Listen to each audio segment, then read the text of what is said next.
Salut à tous, je vais vous expliquer maintenant comment mettre en ligne, donc envoyer un chapitre d'un manga bien spécifique sur notre lecture en ligne. Première chose, il faut que vous soyez enregistré sur la lecture en ligne. Si vous n'êtes pas enregistré, vous ne pourrez pas envoyer le manga. Une fois que vous êtes enregistré, à l'endroit où se trouve votre pseudo, vous pouvez cliquer dessus et ensuite cliquer sur Submit Chapter, envoyer un chapitre. Il vous faut maintenant choisir votre manga. Dans la liste ici, vous trouvez votre manga. Moi, je vais m'occuper de celui-là, de la Nyan Team Papignan. Celui que je dois envoyer, c'est le chapitre 3. Donc j'entre le chiffre 3. Si j'ai le nom du chapitre, je le mets, sinon c'est pas grave du tout. Le contenu. Qu'est-ce qu'il faut pour le contenu? Il vous faut tout simplement le lien des images. Donc les images doivent donc être hébergées déjà quelque part.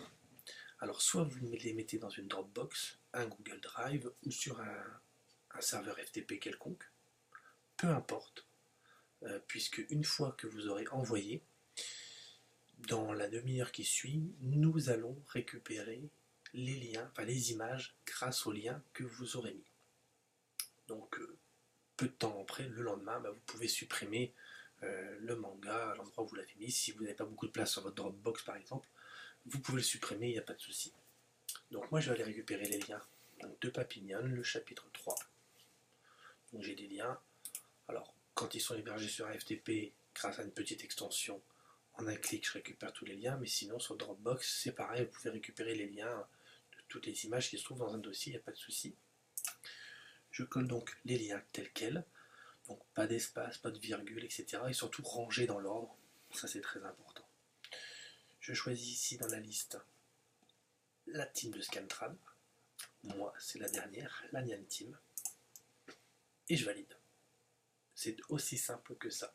Derrière, bien entendu, il n'est pas encore en ligne. Vous voyez qu'on est encore sur le chapitre 2, puisque, comme c'est écrit, ça vient de disparaître forcément, mais votre chapitre il est soumis à validation d'un administrateur. Donc, dès qu'un administrateur va voir que le chapitre a été envoyé, on contrôle rapidement et on le valide.